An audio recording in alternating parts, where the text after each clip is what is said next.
Thank you for joining us today, where we'll be talking about the power of dark rides. As many of you know, a dark ride is an indoor amusement ride on which passengers board guided vehicles and travel through thematically lit scenes that typically contain animation, sound, music, and special effects. Appearing as early as the 19th century, exhibits such as the Tunnel of Love, scary themes, and interactive stories have been the subject of dark rides. Modern attractions in this genre vary widely in technical sophistication. Smaller scale rides often feature the same sorts of simple animation and sounds used since the early days, while more ambitious projects feature complex animatronics, special effects, and ride vehicles utilizing cutting-edge technology. Historically notable dark rides include Futurama at the 1939 New York World's Fair, and Pirates of the Caribbean and the Haunted Mansion at Disneyland. One thing's for sure, dark rides are a platform for storytelling. They are memorable. They provide an emotional connection. They bring friends and family together and transport us to fantastical worlds that we can only dream up in our imaginations and only get to experience at amusement parks. My name is Lauren Woodweaver, and I'll be taking you through this dark ride discussion with a panel of dark ride aficionados. On a personal level, I've loved dark rides for as long as I can remember. And I can still remember some of my first dark ride experiences, from being swept away in fantasy from flying on a bicycle with E.T., the fright I got with an oncoming train in Mr. Toad's Wild Ride, and the smell of banana breath from King Kong himself on the now extinct Confrontation. I was lucky enough to grow up in this industry, and I'm currently following my father's footsteps at Sally Dark Rides, one of the lead manufacturers of this incredible art form. I'm very honored to have some very special panelists with us today. Mr. Andreas Andersen, CEO of Liseberg Group, past IAAPA chairman, lover of roller coasters, and who has had a distinguished career in the amusement park industry. Mr. Chris Lange, accomplished park and ride designer, consultant to the theme park industry. Chris is the former creative executive of Europa Park and was responsible for all new stories, designs, and implementation of over 30 projects, including the highly themed Rulantica Water Park and the Kronosar Hotel. Chris is a highly creative attraction designer with worldwide experience. And Miss Amanda Thompson, managing director of Blackpool Pleasure Beach and president of Stageworks Worldwide Productions. Amanda is currently serving as chairman of the board for IAAPA and will lead the Global Attractions Industry Trade Association throughout 2020. She is an icon and a leader in our industry. Welcome once again to our innovative seminar and to the blooloop V-Expo conference. We are now going to take some time to unpack the powerful impact of dark rides. Now, to kick things off, possibly some unknown trivia. The first dark rides that appeared in the late 19th century were called scenic railways and pleasure railways. In the United Kingdom, the Republic of Ireland, New Zealand, and Australia, dark rides with a scary theme were called ghost trains. The first ride to use the name ghost train was that of Blackpool Pleasure Beach. The ride was imported in 1930 and originally called the pretzel due to the curving shape of its track layout. But as pretzels were little known in Britain, it was soon renamed the Ghost Train. It was rebuilt in 1936 and has remained unchanged since, which is my segue to you, Amanda. You grew up in this industry, and today you are the managing director of one of the UK's most iconic parks. At the Pleasure Beach, you are operating one of the most iconic and first dark rides, the Ghost Train. Commissioned in the 1930s, yet still thrilling guests today. Tell us a little about this ride and the success you've experienced with it. What elements do you think keep this ride going strong? Well, I'm not sure what elements keep the ride going strong, but I think it's full of history, heritage, and some unique attractions that are supposed to scare the pants off everyone. And I can honestly say that I remember being terrified as a child riding this ride. I think it's one of the few rides that is built on two levels. I don't think there are too many ghost trains built on two levels. So it's basically 2 scenes on each level, so 4 scenes in total, probably giving us about 20 different interactions with different types of ghostly scariness. We do change it quite regularly, and every year our scenic department add new exciting scenes to the ride, and I go through and go, where on earth's that one come from? And we have some great historic pieces as well in there. And what's really exciting is some of the London interior designers often ask me, have you got any things that you would like to sell from any of your dark rides? And inevitably it's things from the ghost train. So all around London there's little bits of history and heritage from Pleasure Beach and the ghost train. But it is it's quite an interesting ride. Yeah, my grandfather actually named it the ghost train because he really thought that no one had a clue what a pretzel ride was. As you say, no one ate pretzels in the UK, so he thought the ghost train really depicted what it was. And well, I guess he's right, as he was in a lot of ways. He created most of the dark rides here at the park. But Lauren, anything you want to ask me about the ghost train? I can tell you that I haven't been on it this year, which is a real scary fact because I clearly need to go on it. Well, I don't know if you know this, Amanda, but Blackpool was actually the very first European park I visited when I was a little girl, and ghost train stuck out to me. That oh my goodness, robot-looking heater thing that talks to you, the change in elevations. I mean, it was so old school cool. And since then, you've really put in, quite a few dark ride experiences. Alice in Wonderland, River Caves, of course, Valhalla, which is one of the world's largest indoor dark rides and known for its many complex effects, won many awards. Congratulations. And it seems that bringing guests inside to tell a story is important to your park, and you've latched on to a few story-based IPs as well. You launched the UK's first Nickelodeon land in 2011, and 2 years later collaborated with another well-renowned brand, Aardman, to open the world's first Wallace and Gromit ride, the Thrill-O-Matic. What was it like working with these IPs, and have you had success with them? Well, working with Nick Park from Aardman was a pleasure and an honor, because really my father has always been was always a huge Wallace and Gromit fan. So he had this ride in his mind for many, many years. And Nick Park grew up in Preston, which is just down the road from us, probably about 5 miles down the road. So he always wanted to work with Nick Park on something. And so this was really a tribute to him, as well as a tribute to Aardman and Wallace and Gromit. But he really wanted this ride. And so it was very important to Nick, myself, and the family to build this ride. And really we were talking about this way before we were talking to Nickelodeon. So that was one of the reasons why we were allowed to build this ride after Nickelodeon. It was just that we needed to build Nickelodeon first, because that was an area of the park that needed the most developing.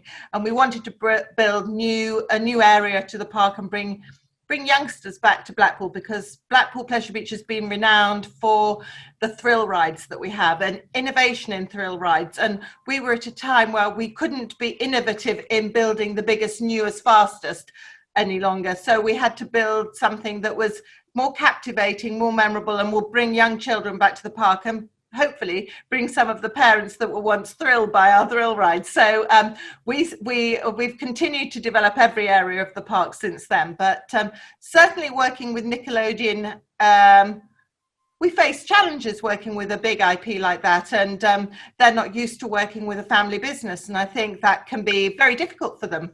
And I'm not always, as you know, the easiest person to work with, because I have very fixed views on how I'd like things to be, and I don't want to compromise my business for their business. And for them to understand that this little amusement park in Blackpool is steeped in history and heritage isn't always exciting for them to understand and believe, because as for them, Bikini Bottom is way more exciting. But there we go. That's how life is. And we work together. And so far, we've worked together very successfully. but working with Nick Park was a totally different adventure, and it was really exciting for us because we got to go and work with them at the film studio in Bristol. We were with Nick a lot of the time. Nick Farmer actually worked with us on this project, but I think that was probably good because he understood the film industry as well as the amusement park industry, and so we didn't all get too involved and take over. And because at the time we were doing this, they were doing a feature film as well, so you know, as we all know, that we get very, very into building our rides, especially in a family-owned park. Everyone takes keen interest in it. So it's important that everyone has a say. And Nick Farmer was a good mediator. I bet. And I'm not such a young child anymore, but I, for one, can't wait to get back to Blackpool and ride Thrill-O-Matic and see the Nickelodeon space. I mean, that's two things that excite me tremendously. So well done. Can't wait to see it. Now, Chris, you come from Europa Park, one of your many stops, and one of the best parks in Europe with 6 or 7 dark rides. You've had a major hand in the concept and development of Pirates in Batavia, their newest. And in Europa Park, all the dark rides except for Arthur are internal IPs. Now you've moved on to be a consultant, and your most recent project is Masha and the Bear at Land of Legends Park in Turkey. Obviously, dark rides are important to you and you enjoy developing them. Why is that? Because I guess that also goes back to childhood memories. I remember like my first dark ride was actually at Phantasialand. That was just when the wall came down. I'm grown up in East Germany, and so we all traveled over to Cologne, to Brühl, and went to Phantasialand. So that was also my very first theme park experience. And there, you know, like those dark rides, they were like so old and classic, but they had such charm. I remember like one of the rides which is not existed anymore. It's the 1001 Nights, like a gondola ride where actually the figures were like under the strings, and it was really like a marionette theater. And that was just like so charming. And I think I was just impressed as a little boy, like, you know, how great those sets and those characters work in those sets and so on. And so I think like since ever then it has been a big passion because, you know, I think, you know, it's a great device or great tool to tell stories. You know, like you can tell your stories with environments, you know, like you do beautiful rock work or plant forests, but obviously to really connect with your audience, I think a dark ride, you know, if it's a boat ride or like, you know, like a more mechanical ride vehicle, it's just like a fantastic device to connect with the people. So, and I had the pleasure really working on many of them, like with original IPs, and it's fun to develop those. And, you know, like some, you know, franchises from the movie business. And yeah, I just feel like, you know, very glad that we had the opportunity to work on so many different projects and like, you know, build and design many dark rides in my career so far. Yeah, you've really done both sides. You've done internal IP dark rides and IP dark rides like Ice Age and Night at the Museum, Sons of Anarchy. So what are your feelings on IP-based or internal IP-based rides? Do you think most parks can do great rides without the use of outside IPs, or do you think that they're something that add a lot of value? I think it really depends on the business and on the park. You know, obviously developing an own IP takes time and also like, you know, extra money. Obviously, like, you know, buying a license IP also takes extra money. So I would say if there's like a bigger strategy, you know, for example, at Europa Park, they used to have a lot of dark rides before and they're fantastic, but like one of the goals I had to make all the dark rides a little bit more specific to the areas they are in. You know, we did have a dinosaur ride in the French area, which kind of started walking to rockwork caves, and then you would like see prehistoric dinosaurs in a prehistoric environment. That wasn't really French, to be honest. And so when we decided to renew that ride, you know, we renewed the ride vehicles, but also like, you know, upgraded all the scenery and took everything out and kind of, you know, took that jungle out and planted a very nice landscape, which is much more regional. Like, you know, like we made it took place in the Alsace, which is, you know, like just the neighbor country on the other side of France to where Europa Park is, and made it much more regional, and then created an own IP, like so. But that takes time and that takes resources, because there, for example, there was an YouTube series, an animated series coming out before we launched the ride. There's a beautiful children's book. There's even a second edition of the children's book. There will be a third edition of a colored children's book. And I think if you truly want to like develop your own IP, you need to be very clever, and that's what Europa Park does. They're very clever. They have a lot of great resources and experts in-house to really then like make the most of your own IP. But an own IP can always be also like mythology and stories within the region. Like an IP always doesn't has to be like a movie IP. I think if you tap into your regional storylines, for example, you also worked on the Salamghat dark ride in Mumbai, which was fantastic to me, because I learned about those ghost stories, Indian ghost stories, and then turn them into like a three-dimensional space and have like people travel to those, do that dark castle and seeing all those skeleton soldiers and so on and so on. And those stories are already there. You just have to listen to the people telling you the stories or read about those stories and try to turn them into a three-dimensional space and try to make an exciting show out of it for the guests. So I think it really depends, sometimes it seems, like grabbing an IP existing franchise, and turn this into a ride obviously gives you a lot of marketing buzz. And if that's what the park needs, I think it's perfect for that park, for that particular operation. But personally, probably I do enjoy developing own IPs probably, because, you have obviously more creative freedom.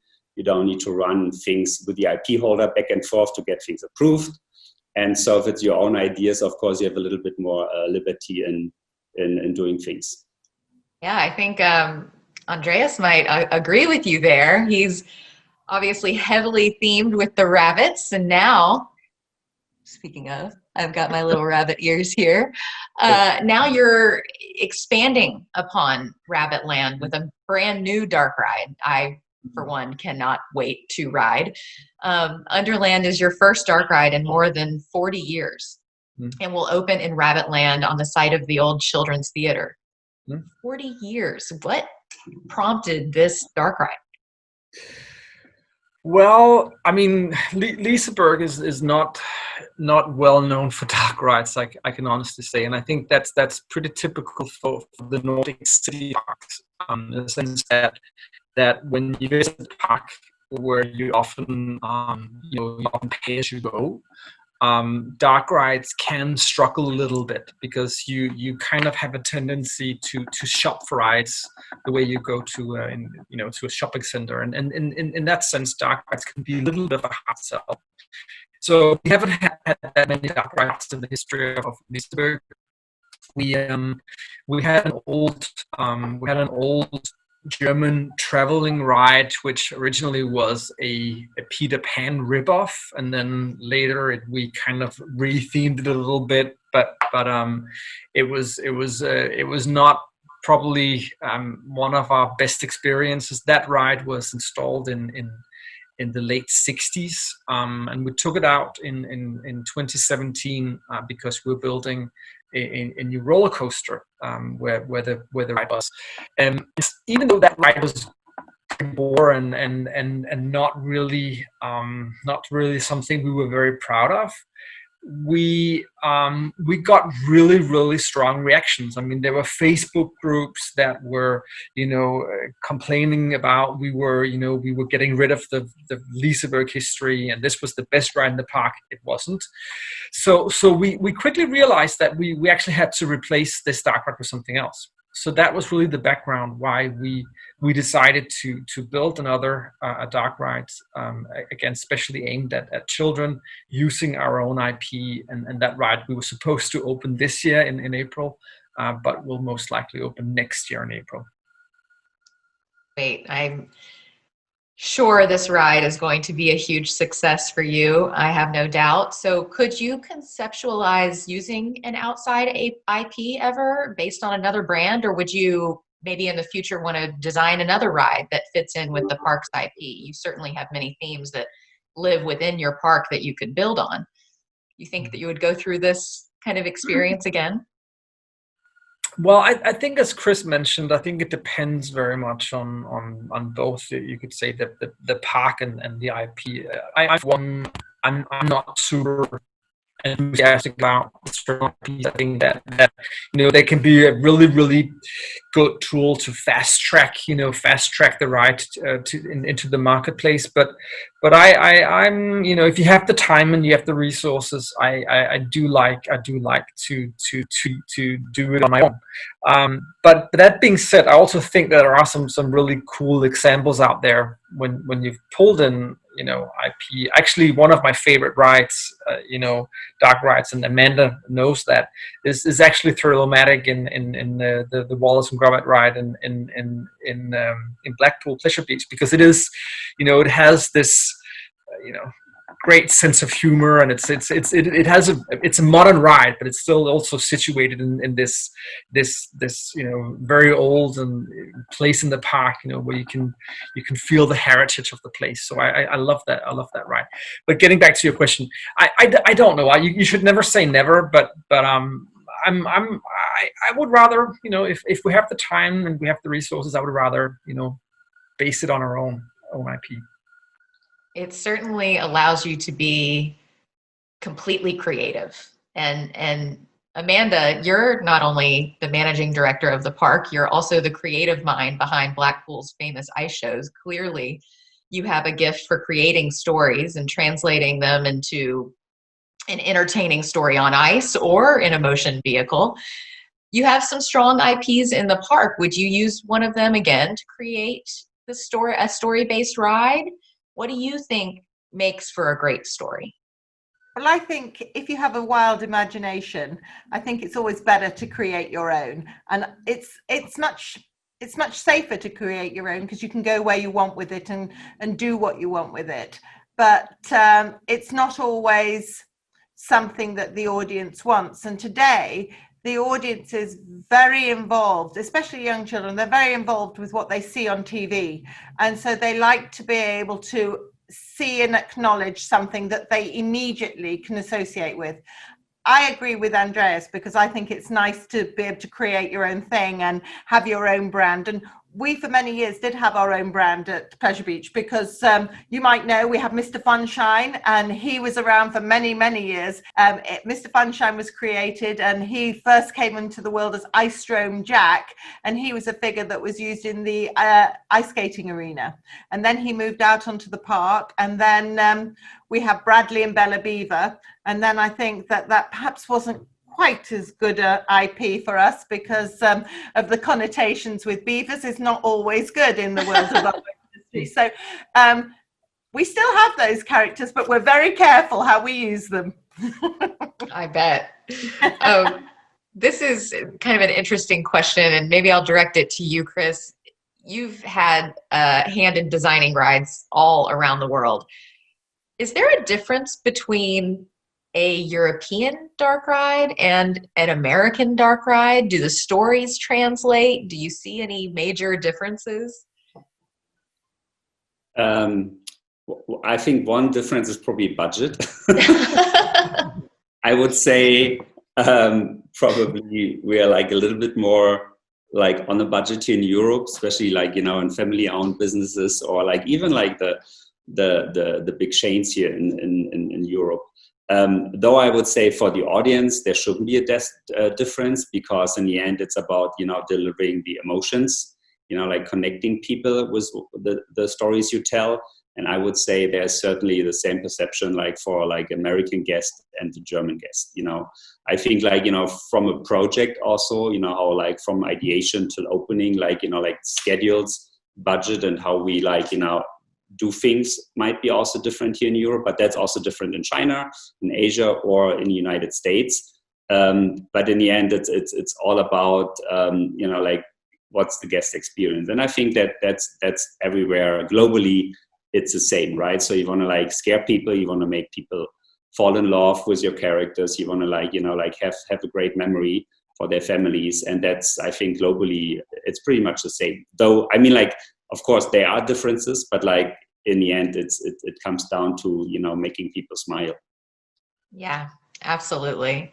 Well, the art form of the dark ride, it's something that's been repeated throughout the world. And obviously Disney and Universal and Europa and Blackpool have many dark rides. These family parks rely on these family dark ride experiences and have some of the most well-known and popular parks on the planet. Why aren't more parks following suit with, you know, having multiple dark rides in their park? Why aren't people doing what Disney and Universal do?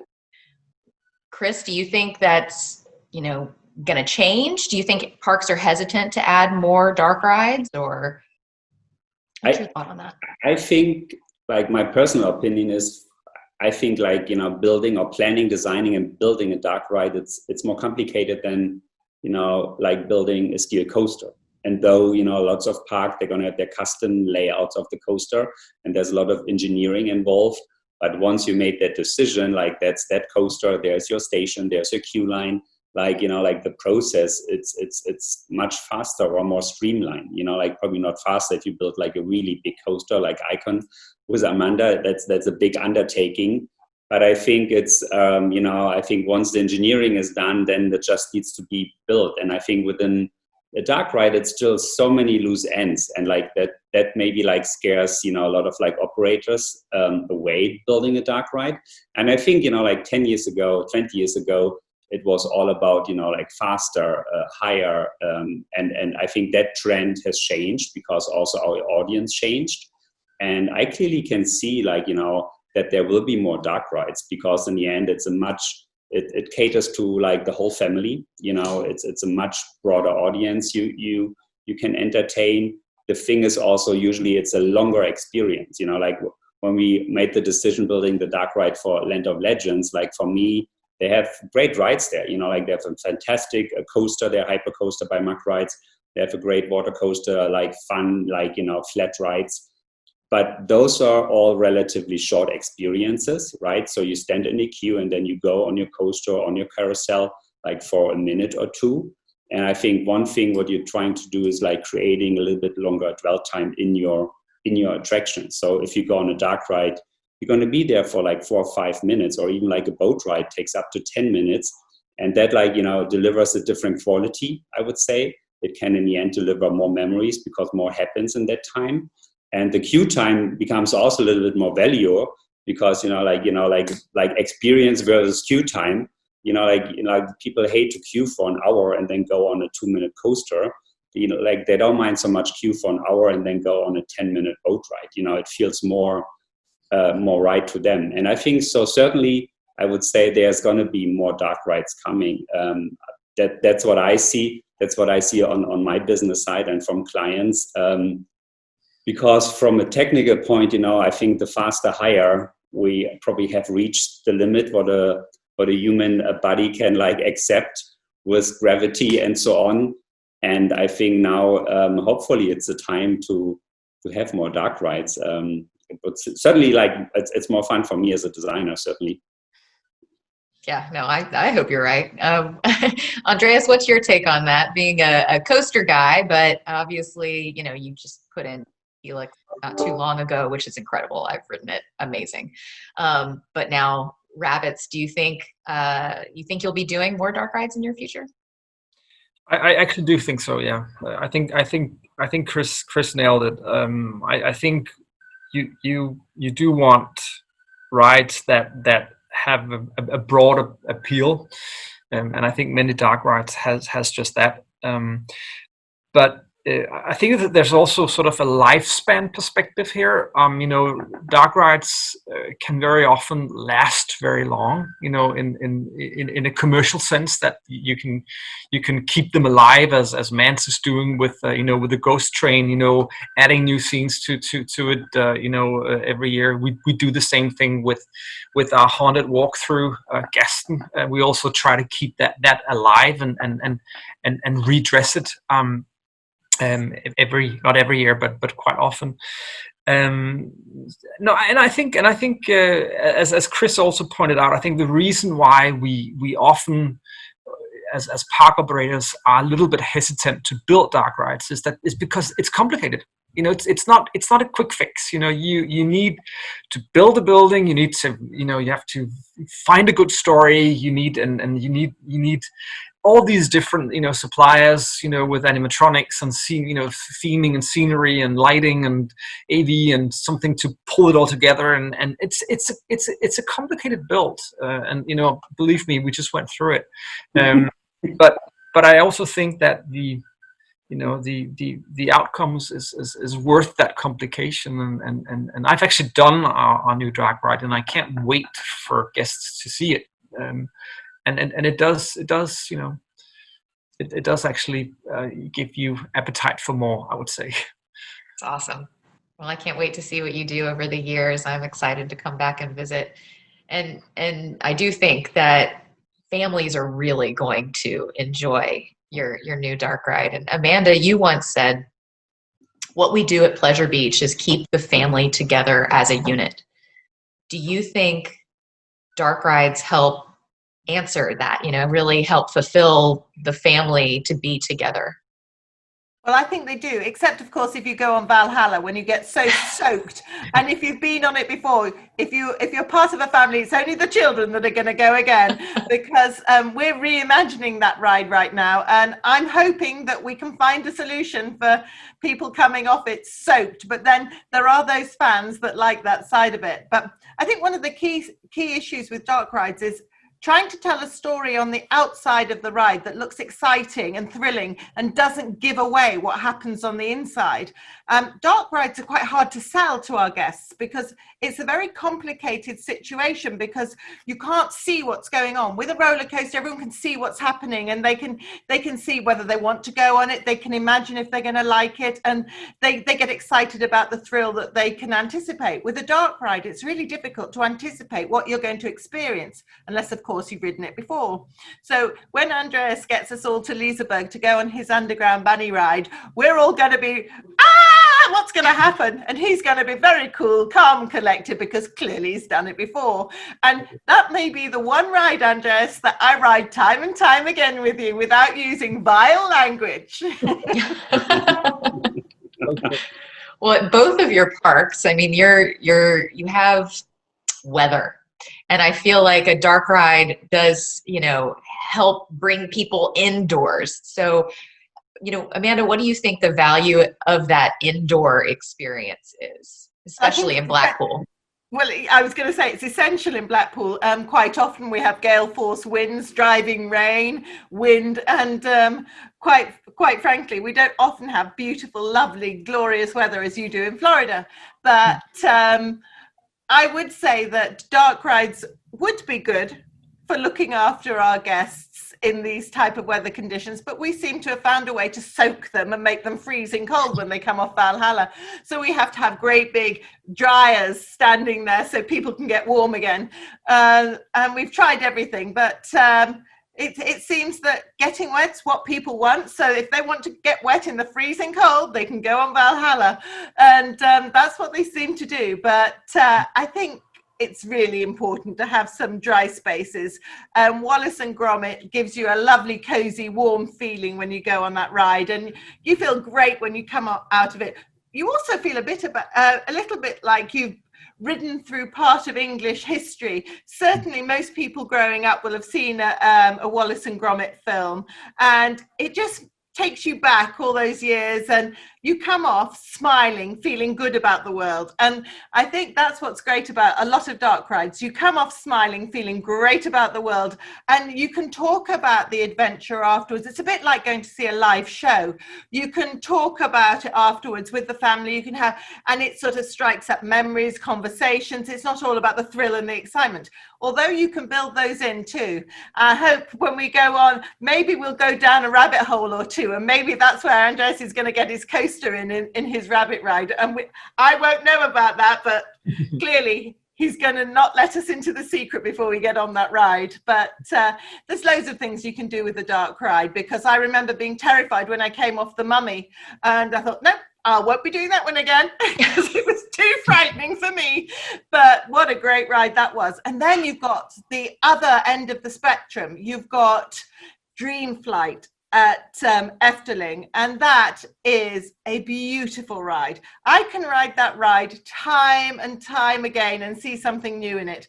It's particularly, for me, it really does make you dream. Every time you go on that ride, it sparks your imagination and does make you dream. It's a beautiful ride, and it's one of those rare attractions that I long to go on.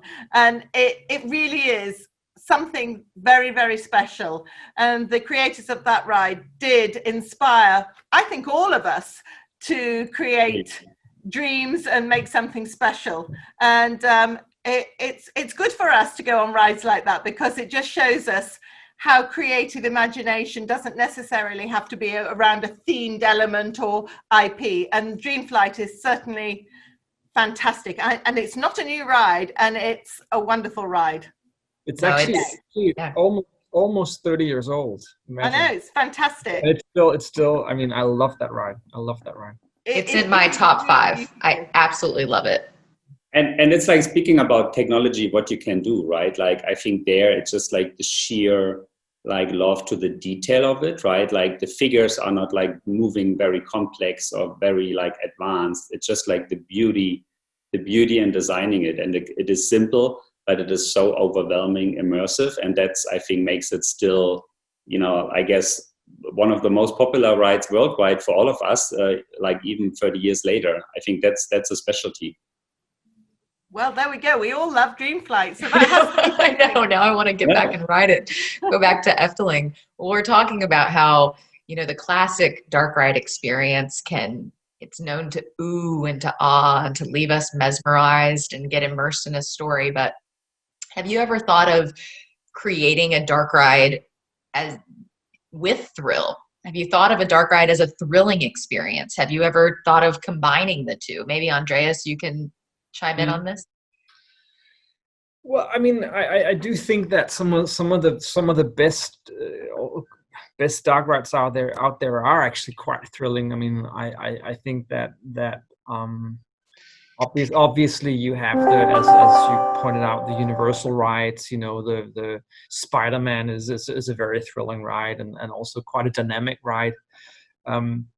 I also think that some of the newer Disney rides can be quite dynamic. And the ride that you built in the Six Flags parks in all over North America, also very dynamic ride. So I think it can work quite well. And I actually also very much like, dark rides that has a little bit of a roller coaster element. It doesn't have to be a lot, but just a little dip. I think, just to give that kick. I always enjoy that very much. Same, absolutely same. Leaves you on your toes, not knowing what to expect. Chris, what do you think the balance between thrill rides and story-based rides is? Is it even? Do you think you go by regional demographic? Do you try to maybe put one in, every other year? Or what do you think the equation is? To put in a dark ride or a thrill ride? Thrill ride and dark rides. Yeah. What do you think, should park have an even amount of both? Or I think it depends on your park. If you clearly like a family park, then, obviously you want to have more calm experiences and, calmer dark rides. And then you have a Six Flags, which is clearly more a thrill park. But I think the addition, just as Andreas did, putting your dark ride in, Justice League, it's just I think the best addition they could have done, because in the end, there's just so many coasters and so much steel rides you can put in. And they're very creative, especially Magic Mountain, they have some of the best coasters, and you upside down, you backwards, you forwards, and you don't even know it all happened in a second, and then you're back in the station, that's very thrilling, But then I think just like having the balance, like kind of, again, like tapping into the broader audience, and then also, having an indoor experience, which like, takes you out of the sun for a moment, especially in that region, or like out of the rain in another region. I think that's equally important. I think if you do, I think with a certain size of a theme park or amusement park, I think then you can like create those little longer experiences. I think you probably need to like, build up some critical mass, I would say. And then I think your guests will really much appreciate like a longer experience or dark ride. And, it can be like a little like car-driven dark ride, or can be a boat ride. And like, like I would even say like a dark ride can be like a storytelling ride, which doesn't need to be indoor, like it can be a boat with like scenes left and right, as long as you tell a story and like, you create memories. Yeah, I agree. Amanda, your park has some really iconic, thrilling coasters. Recently commissioned a fabulous coaster icon by Mac. How do you decide between a dark ride and a coaster? Well, I don't really sort of think about it that way. Most people probably know that I would tell everyone that Alice in Wonderland is my favorite ride at the park. But actually, it isn't now. I'd say Icon was. And that's weird because for the last 20 years, I've gone on and on and on about the Alice in Wonderland ride, which has been there for years and years. And I've always loved that ride. But now I'd honestly say I haven't moved on to coasters. I'm just enjoying the thrill of Icon at the moment. I haven't ridden that one. I cannot wait to get to travel again and come back and do that. I don't think there's any magical thing that makes you decide whether you want to have a dark ride or a thrill ride. I think it's the moment that you decide on what type of ride your park needs at that time. And I don't think that's 1 year you build a coaster, 1 year you build a dark ride. I think it's what you feel that is needed at the time for the park, and every park is so individual, and it's a lot of complex thought that goes into it, and especially when it's a family-owned park, you feel that you're building something for the future and you want it to have longevity. Well, a dark ride, as Andreas says, has longevity because you can change it. You can, as we're doing with Valhalla, you can reimagine it, and you can do lots of things. In fact, reimagining is rather tougher than building a new ride, I think. So I'm not sure reimagining's, I wouldn't sort of say that's a good idea for everyone, because certainly our team here are having to cope with me being involved in this, and I have a type of imagination that our engineers and everyone else doesn't have, so they're struggling with me. So I've been taken out of the loop, and I just sit with some designer, and I sit with him and work with him, and he's quite happy to work with me. I don't know how it's going to translate, but let's hope it does. But it's certainly interesting for me to work on that process, because I wasn't involved in Valhalla when we originally built it at all. I just remember on the opening day being so drenched, and I wore a white suit and it went see-through. And at the time I was very skinny, so it was fortunate. So when I stepped out of the boat and the press filmed me, I was like totally see-through. Hopefully all those pictures have gone now, but I'm sure they're lurking somewhere. But it was just so mortifying. It really is a blend of a thrill ride and a dark ride. I think, I've ridden it. I too got soaked. I was there for opening year, but it left an impression. All of those special effects, it was like wham, bam, add it all into one big package. But it did have the thrill. And I think you do have, it is a balancing act. You want those story-based experiences, and then you want to hop on something that's just going to blow your socks off. And certainly one that does that. Andreas, you have a love of coasters. We can see that within Liseberg. One of the largest projects for the park was the double launch 7-looper coaster named Helix. But just recently you put in Rabbitland, where children can go underground and experience the magical world of your mascot, the bunny, the rabbit. There are obviously... I'm glad you changed that, Lauren. The rabbit! There are obviously two dramatically different experiences that offer guests very emotional and happy experiences. Can you share with us your decision-making process on how you conceptualize the balance between these two experiences?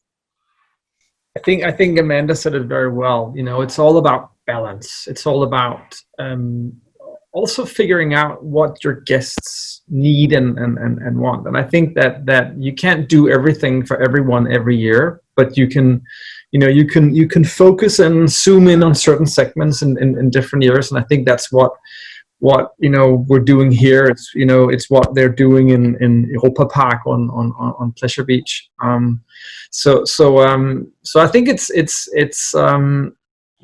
think it's always a combination of the two. Sometimes you have to do something for smaller children. Sometimes you have to do something for young adults. Sometimes you do something which is, wham bam in your face, very easy to market, and sometimes you do something which is, more about storytelling. It's all about balance. Can I just add what Amanda said also before, like re-theming or reimagining a ride that, I was involved in quite some projects in the past. It's like walking on raw eggs. Because you do have your fans, which have that wild, made up memory of how fantastic that old ride or that old version was. Right, it was the best ride in the universe, and you're trying to improve it. You're trying to make it better, and it is so hard to please because nowadays the fans they being very verbal about their opinions, on the Facebooks and so on, and so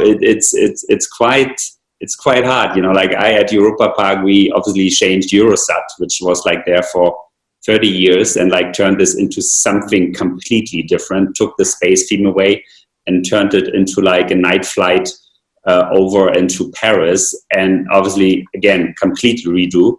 And that was, we tried to not to talk about that. We could try to keep that as a big secret because we knew that would be such a big blow from the fans. And in the end, funny thing is then sometimes you have to take risks, and that was certainly a risk. And I was very happy that, the family and they were all on board with the new ideas and with the new concept. Though also we made it clearly more French, which again fits perfectly more in that French quarter and French neighborhood at Europa Park.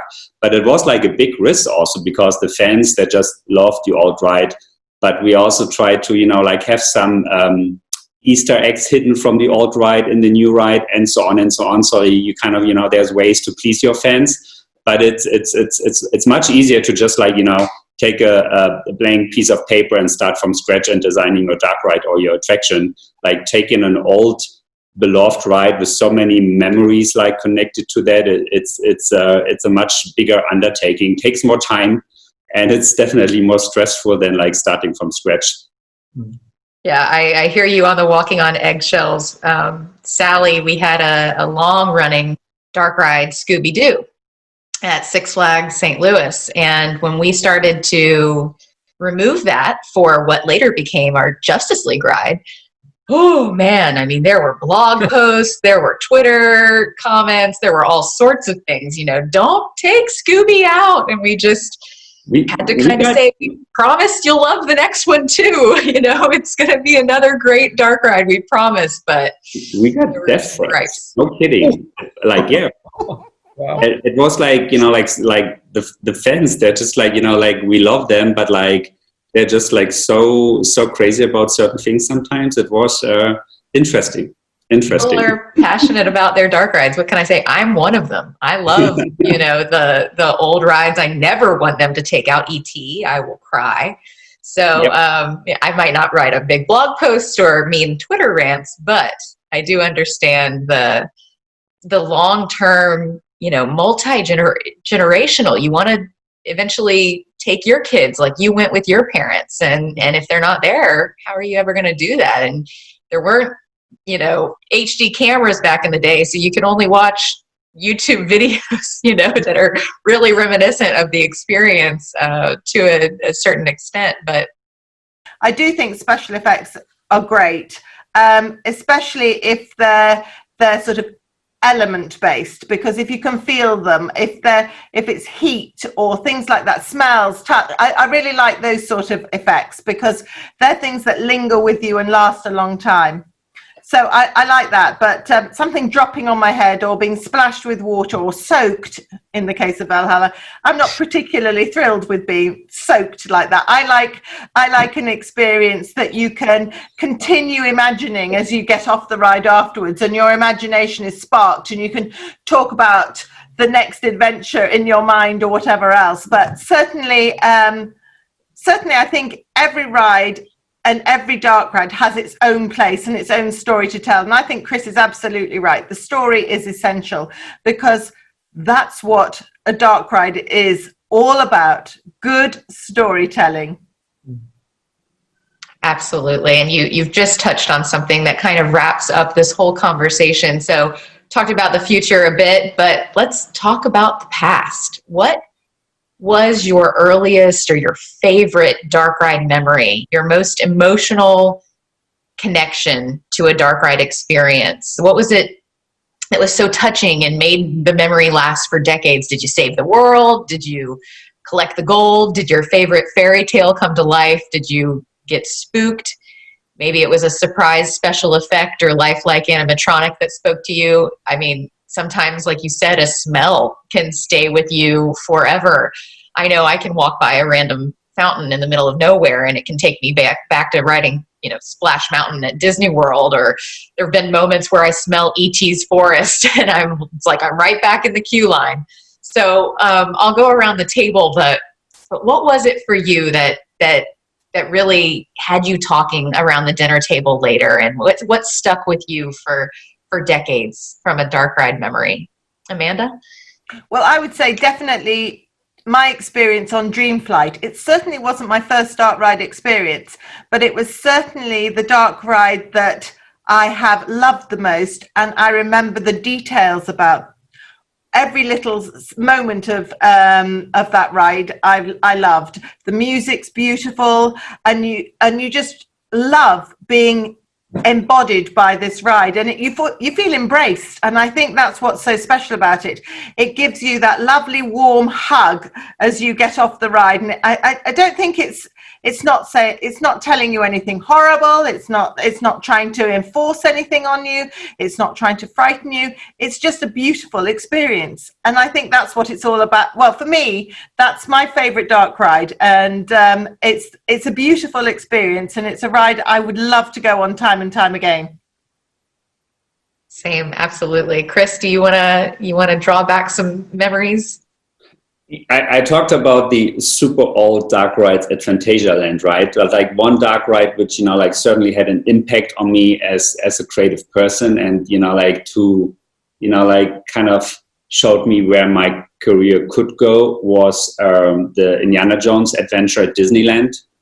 I was very young when I was there, and it just it's just like the combination of everything, from show sets to animatronic, and then obviously a ride vehicle, which also delivers lots of thrills, because you're shaking, and fire effects, they're shooting air at you, they're shooting flames at you, and I think this was just I still remember that going out and saying oh my god, I want to work in the theme parks. I want to build dark rides, that ride kind of, told me, showed me the potential, what you can do, so certainly Indiana Jones. But then it's also funny to going back now, being older, the building and design your own rides, right? So you do things, you do see things from a different perspective, obviously, than when you work in that profession.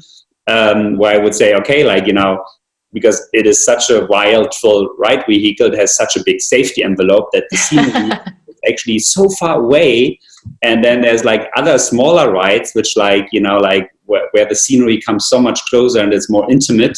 That's the stuff which I personally prefer nowadays. But Indiana Jones Adventure at Disneyland certainly made an impact for me, and was important to see. To make a decision on my career as a theme park designer. Man, I'm right there with you. That ride blew me away. It's like Dreamflight. It's both of those are in my top 5. So y'all are giving great answers here, ones that I certainly agree with. Let's see Andreas's favorite dark ride memory. But I think the ride that probably blew me away the most was probably Spider-Man opening in '99 in Universal Studios. And again, it's a 20-year-old ride. I think it still holds very, very well. It's a very, very well choreographed and well told story. And even though it has, it used the best technology available, I think that it was just was and is still a brilliant ride. Yeah, Spider-Man really set a new bar for dark rides. I know as a dark ride manufacturer, that was always the bar that then we had to catch up to. Absolutely 3 amazing dark rides and great memories. Thank you so much for sharing. Well, we've talked about what dark rides have to offer, an indoor experience to battle climactic issues, something that the whole family can enjoy together, something that can expand on a story or even provide a thrill. But more often than not, it leaves a lasting memory. And all of this just reinforces that an emotional connection is powerful. And dark rides do just that. So thank you all for going back in time with me and talking about the future of dark rides. It's been a wonderful hour, and I appreciate your time. Now get out there and dark ride it. Okay. Thanks for having us. Thank you. Thank you.